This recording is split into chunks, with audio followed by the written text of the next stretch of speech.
नमस्ते श्रोताओं, आप सुन रहे हैं रेडियो आरबीएल इंडिया 90.4 एफएम। मैं आपका दोस्त और होस्ट पंकज गुप्ता स्वागत करता हूं अपने खास कार्यक्रम संवाद विशेष में। आज हमारे इस कार्यक्रम में विशेष शख्सियत मौजूद हैं जिनका नाम है अमरपाल। आप कवि हैं, गीतकार हैं और सबसे ज़्यादा श्रृंगार रस पर लिखते हैं। हम सबसे पहले उनका स्वागत करेंगे। आपका स्वागत है अमरपाल जी। जी, बहुत-बहुत धन्यवाद। आप रायबरेली से निकलकर दिल्ली में गए और दिल्ली में काम के साथ-साथ आपने गीत को नहीं छोड़ा। बड़े-बड़े मंचों पर आप गीत गा रहे हैं, तो कैसा लग रहा है इतने छोटे से शहर से निकल बड़े कवियों के बीच में बैठकर, बड़े कवियों के बीच में बैठकर आप गीत गा रहे हैं? कैसा महसूस होता है आपको? बड़ा आनंद का अनुभव होता है, बड़ी आनंद की अनुभूति होती है। कहीं न कहीं अपनी उस मिट्टी की खुशबू को लेकर के और हम दिल्ली तक गए और वहाँ पे अपनी हम कर्मभूमि दिल्ली को बनाए। वहाँ पर हमने संघर्ष जो किए, उन संघर्षों के चलते बहुत सारे लोगों का योगदान भी होता है, बहुत सारे लोग माध्यम भी बनते हैं। जब आप कदम निकाल लेते हैं तो जीवन में कुछ बहुत सारी परिस्थितियाँ आती हैं, तो मुझे लगता है कि आप अपने संघर्षों के साथ लड़ते रहते और उसी तरह से बड़ा अच्छा लगता है जब लोग मुझे मिलते हैं। उसके बाद मुझे अपने गाँव की याद आती है, जब कोई मुझे आशीर्वाद देता है, बड़े मंच का बड़ा कवि, बड़े मंच के बड़े लोग जब वो मिलते हैं, तो ऐसा लगता है कि कहीं न कहीं हमने सकारात्मक रूप से अपनी मेहनत को सजाया है और अपनी जो मेहनत है वो हमने कहीं न कहीं नकारात्मक ना करके हमने अपने परिवार को की ज़िम्मेदारियों का मद्देनज़र रखते हुए और अपना पूरा हमने ख़्याल पूरे परिवार के साथ रखा है, तो बड़ा अच्छा अनुभव होता है और बाकी क्या उदाहरण दें, जितना भी दें उतना कम है। श्रृंगार रस पर आप ज़्यादा लिखते हैं। जी। ऐसा क्यों? श्रृंगार रस ज़्यादा पसंद श्रृंगार आपको? अब क्या है कहते हैं जो प्रेम में रहता है वो श्रृंगार ज़्यादा लिखता है। ये यथार्थ है, ये सत्य है, ये आज का नहीं है। ये जो है गोस्वामी तुलसीदास जी से चला आया हुआ है। प्रेम आप तो समझते हैं, प्रेम का सबसे शाश्वत बिल्कुल, उदाहरण जो है वो हमारे बाबा गोस्वामी तुलसीदास जी हैं तुलसीदास। और उन्होंने दुनिया का सबसे बड़ा महाकाव्य लिख डाला। जी, वो प्रेम का ही एक सब्जेक्ट जी। है और प्रेम का ही एक स्वरूप है, कहीं न कहीं उससे बड़ा उदाहरण। और जब मैं पैदा हुआ तो 4th स्टैंडर्ड से मैं रामचरितमानस ढोलक मंजीरा के साथ और पूरे तरन्नुम ताज़ो-ताज़ के साथ हम पढ़ते थे। वो आ गई, माँ की कृपा हो गई, माँ सरस्वती ने एक वो वरदान दिया मुझे कि नहीं आप करो। तो लोगों के साथ बैठ कर के संगत करने लगा, उससे हमें बेहद रुचि हुई। तो वो धीरे-धीरे वो हमारे डीएनए में जैसे घुस गया और कहीं न कहीं मुझे लगा कि नहीं, ये लिखने की सीख एक पैदा हो गई कि आप लिखो भी। अब जो लिखो तो वो कोई ना कोई कंटेंट ऐसा होना चाहिए जो थोड़ा-सा यूनिक हो जाए, जो लोगों को भा जाए। तो कुछ ऐसी चीज़ें थी कि हमेशा लक्ष्य पर पैनी निगाहें भी ज़रूरी हैं, अगर मंजिल ज़रूरी है तो राहें भी ज़रूरी ज़रूरी। हैं। ज़रूरत है समर के वास्ते युवाओं की, लेकिन युवाओं को बुजुर्गों की सलाहें भी ज़रूरी हैं। बहुत सही। एक चीज़ और अभी भगवान राम की बात हुई, गोस्वामी तुलसीदास जी की बात हुई। मैं समझता हूँ इतिहास और वर्तमान में देखा जाए और शायद भविष्य में गोस्वामी तुलसीदास जी से बड़ा कोई कवि नहीं और होगा। साहित्यकार हो नहीं सकता, बिल्कुल, क्योंकि उनका लिखा साहित्य आज भी पढ़ा जा रहा है और मुझे लगता है कि आगे भविष्य में भी सदियों तक, जब तक ये धरती रहेगी तब तक बिल्कुल पढ़ा जाएगा। पढ़ा जाएगा। तो अयोध्या में जब राम मंदिर निर्माण हो रहा था, जी, तो आपने कुछ गीत लिखा था। वो बिल्कुल। गीत हम अपने श्रोताओं को सुनाना जी, चाहेंगे आपके बिल्कुल, माध्यम बिल्कुल। से। हम चाहेंगे, मेरा बड़ा सौभाग्य होगा और हम धन्यवाद सबसे पहले ज्ञापित करना चाहते हैं 90.4 एफएम रेडियो आरबीएल इंडिया का कि इसने एक ऐसी पहल, हम पहली बार आए हैं तो हमारे लिए बिल्कुल नया है और रायबरेली के लिए भी शायद नया है कि 2 ढाई वर्ष हो गए हैं इसको चलाए हुए, इस अभियान को। तो हम चाहते हैं कि अब हम आए हैं तो हमारे लिए सबसे बेहद शुभ अवसर का ये सब्जेक्ट है। तो हम धन्यवाद करते हैं अपने भैया का और आपका भी कि अभिमन्यु भैया ने हमें एक ऐसा संदेश दिया, आमंत्रण दिया, आप तक हम मिल पाए। और रही अब उस गीत की बात, उस राम के गीत की बात, तो मेरी 2 बेटियां हैं और 1 बेटा है और मेरे बच्चे भी मेरे साथ गुनगुनाते हैं। तो उस गीत को मैंने लिखा, पता नहीं माँ सरस्वती और भगवान मर्यादा पुरुषोत्तम श्री राम की कृपा से वो गीत निकल के आया, तो मैं सुनाना चाहता हूँ कि पता नहीं है कहाँ दोपहर शाम, कहाँ पर भोर, निकल पड़ा हूँ राम जन्म से राम राज की ओर, निकल पड़ा हूँ राम जन्म से राम राज की ओर। प्रश्नों का हल करने वाले, हारों में बल भरने वाले, राम कृपा सब पर होती है, सुनो पतंगों मरने वाले। सरल करेंगे राम नाम से, सरल करेंगे राम नाम से, राहें सभी कठोर। निकल पड़ा हूँ राम जन्म से, राम राज की ओर। निकल पड़ा हूँ राम जन्म से, राम राज की ओर। मन में बस कुछ आस लिए हैं, एक सत्य एहसास लिए हैं, दिल में राम सिया को रख कर एक अटूट विश्वास लिए हैं। निश्चित नहीं किया है अब तक, निश्चित नहीं हुआ है अब तक, अपना कोई छोर। निकल पड़ा हूँ राम जन्म से, राम राज की ओर। निकल पड़ा हूँ राम जन्म से, राम राज की ओर। शुद्ध भावना हो शासन पर, समदर्शी आए आसन पर, जन जन का हित हो जाएगा, राम विराजे सिंहासन पर। जन जन का हित हो जाएगा, राम विराजे सिंहासन पर।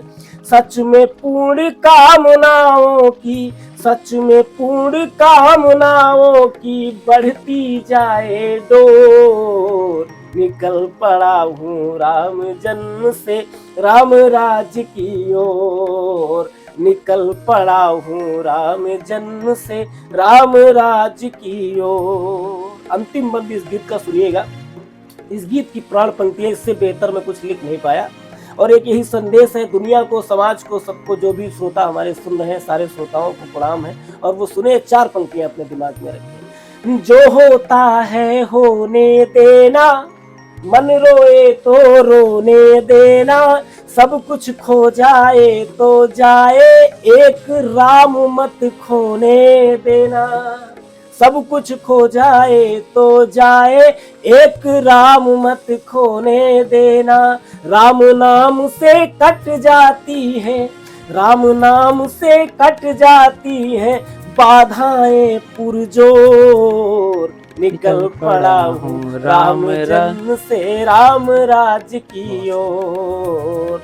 निकल पड़ा हूँ राम जन्म से, राम राज की ओर। ये गीत है।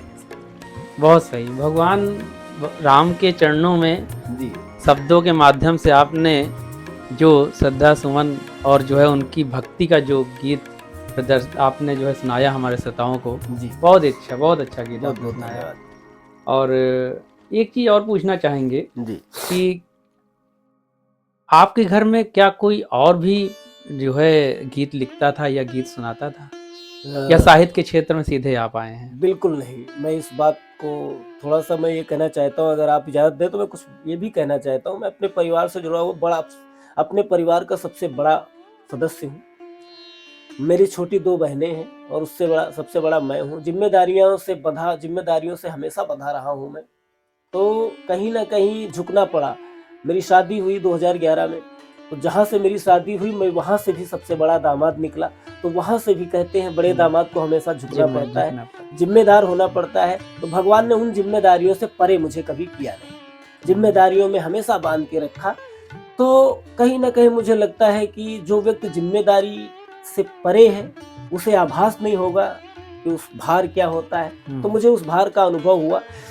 और रही बात उस सिस्टम की कि आपने किस तरह से अपने आप को मोटिवेट किया और कहाँ से, परिवार बिल्कुल, हमारे पिताजी अंगूठा लगाते हैं, वो आज भी अपने नाम का सिग्नेचर नहीं बना पाते। हमारी माताजी, हम धन्यवाद ज्ञापित करते हैं उस ईश्वर को जिसने मेरी माँ को बनाया। तो कहीं न कहीं माँ की वो चीज़ जो होती है वो बहुत बड़ी गॉड गिफ्टेड चीज़ होती है, वो माँ से आपको विरासत में मिलती है। तो हमारी माँ से मुझे मिला। मेरी माँ ने विद्यालय का एक भी दिन मुँह नहीं देखा, लेकिन घर में बैठे-बैठे उन्होंने आ, ई, ऊ की मात्रा को सीख करके उन्होंने पूरी रामचरितमानस, आज की डेट में आप जब उनसे मिले तो वो लगता है, जब आप वो हिंदी पढ़ती हैं तो आपको ये आभास नहीं होगा कि उन्होंने स्कूल पढ़ा नहीं है, उन्होंने कक्षा 5 तक भी ना पढ़ा होगा, ऐसा भी नहीं आपको फील होगा। मतलब वो ऐसा लगता है, लेकिन एक भी दिन वो किसी भी विद्यालय का मुंह नहीं देखा। उन्हीं के गुण आपके अंदर आ गए हैं, भगवान राम की बिल्कुल, भक्ति बिल्कुल, आपके अंदर आ हम गई। ये चाहे हमें समझ सकते हैं कि कहीं न कहीं माँ-बाप का आशीर्वाद और मेरे साथ हमेशा, और मेरे साथ क्या, जो अपने माँ-बाप को मानता है, हमेशा उनके साथ जो है। अभी आपने अपनी बहनों की बात की, जी, उनकी शादी भी आपने की, जी। तो क्या उनके ऊपर कुछ लिखा क्या आपने? बिल्कुल, मैंने बहनों के लिए भी लिखा है, और मुझे लगता है कि नहीं, बहनें दुनिया की सबसे बड़ी वो चीज़ होती हैं जो कहीं न कहीं आप अपने बहनों से, मैं 4 पंक्तियाँ पढ़ता हूँ। तुम्हारी इस चहलकदमी से पूरा घर चमकता है, तुम्हारी इस चहलकदमी से पूरा घर चमकता है, कदम पड़ते ज़मीं का भाग जो बंजर चमकता है, न जाने कौन सा जादू तुम्हारे हाथ में बहना, जिसे भी पूज देती हो वही पत्थर चमकता है। बहुत बढ़िया। जिसे भी पूज देती हो वही पत्थर चमकता है। बस कृपा इतनी करना हमारे प्रभु, रक्षा बंधन से सूनी कलाई न हो, बस कृपा इतनी करना हमारे प्रभु। इस गीत का पहला बंद सुनिएगा। कोख में कोई अंतर हुआ ही नहीं, फिर तुम्हें आज घर क्यों बदलना पड़ा, फिर तुम्हें आज घर क्यों बदलना पड़ा।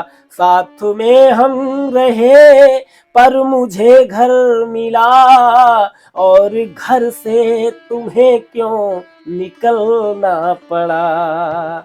प्रेम बहना का दिल में रखो इस तरह, प्रेम बहना का दिल में रखो इस तरह, दूसरी और कोई मिताई न हो, बस कृपा इतनी रखना हमारे प्रभु, रक्षा बंधन से सूनी कलाई न हो, बस कृपा। थोड़ा सा गला मेरा साथ नहीं दे रहा है, लेकिन फिर भी मैं पूरी कोशिश करता हूँ।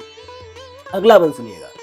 एक दीपक जलाया सदा प्रेम का, रोशनी दो कुलों में बनाती रही, दुख पिया आपने सुख के अभाव में, दो घरों को बहन तुम चलाती रही, दो घरों को बहन तुम सजाती रही, आपके प्रेम की ज्योति ऐसी जले, आपके प्रेम की ज्योति ऐसी जले, जो अभी तक किसी ने जलाई न हो, बस कृपा इतनी करना हमारे प्रभु, रक्षा बंधन से सूनी कलाई न हो, बस कृपा इतनी। इस गीत का अंतिम मन सुनिएगा। पूंज कर पैर मैंने विदा कर दिया, दिल कभी भी तुम्हें ना विदा कर सका, दिल कभी भी तुम्हें ना विदा कर सका, ऋण पिता माँ का तुमने चुका तो दिया, पुत्र बनकर नहीं संविदा कर सका, समझौता नहीं कर पाया, पुत्र बनकर नहीं संविदा कर सका, तुम जहां भी रहो, एक कामना करता हूँ ईश्वर से, तुम जहां भी रहो बस रहो तुम अमर, तुम जहां भी रहो बस रहो तुम अमर, दिल से बहना तुम्हारी विदाई न हो, बस कृपा इतनी करना हमारे प्रभु, रक्षा बंधन से सूनी कलाई न हो, बस कृपा। तो ये गीत बहुत अच्छा। अमरपाल जी, एक चीज और पूछेंगे कि साहित्य के क्षेत्र में जब लोग आते हैं जी, तो कोई ना कोई उनका गुरु होता है। बिल्कुल।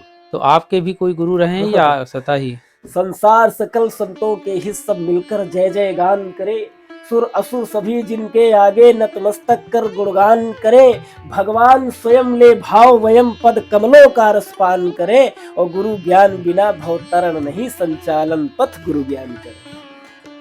ये गुरु 4 पंक्तियां कहीं ना कहीं उन गुरु के चरणों में है जिन्होंने मुझे आज इस तरह से पहुंचाया। हालांकि ये विडंबना जरूर है कि कोई निश्चित गुरु मैं नहीं बना पाया, लेकिन मैंने बताया कि जहां से मैंने रामचरितमानस की शुरुआत करी, हमारे घर से जुड़े हुए एक हैं संतोष भैया, उनका नाम मुंह बोला नाम मुरारी है, और उन पर माँ सरस्वती की वो कृपा है, भगवान मर्यादा पुरुषोत्तम श्री राम की वो कृपा है।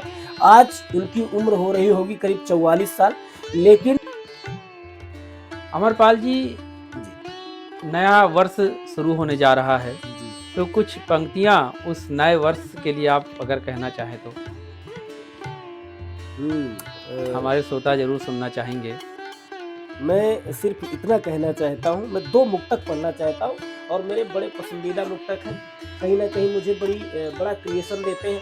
एक उससे पहले अगर आप कहें तो मैं छोटी से 4 पंक्तियाँ पढ़ सुनाइए। बिल्कुल बिल्कुल। मैं दुनिया के उन तमाम युवाओं को, जो भी मुझे सुन पा रहे हैं, जो भी आपके रेडियो के माध्यम से जो भी सुन रहे हैं, जो सुनेंगे आने वाले समय में, मैं ये कहना चाहता हूँ कि हर एक कदम लड़ना होगा, लड़कर आगे बढ़ना होगा। हर एक कदम लड़ना होगा, लड़कर आगे बढ़ना होगा। संघर्षों के अंतस्थल से सागर सी गहराई लेकर निकल पड़ा हूँ बड़े गर्त से हाथों में खाई निकल पड़ा हूँ बड़े गर्त से हाथों में खाई लेकर। हर पल रगड़े जाए तो पत्थर के हृदय पिघलते हैं, जो घड़ी पहर चलते रहते उनके भी समय बदलते हैं। जितनी ये सोच कठिन होगी उतना ही मार्ग सरल होगा। सरल मार्ग को हल मत समझो, पग पग भरा गरल होगा, विष भरा होगा, पग पग भरा गरल होगा। कष्टों के इस नए घाव में गरल तुम्हें पीना होगा, और जब तक घाव तुम्हारा है तब तक तुमको जीना होगा। संघर्षों के जब तक घाव तुम्हारा है तब तक तुमको जीना होगा। पीड़ाओं को सहते सहते मंजिल पर चढ़ना होगा। हर एक कदम लड़ना होगा, लड़कर आगे बढ़ना होगा।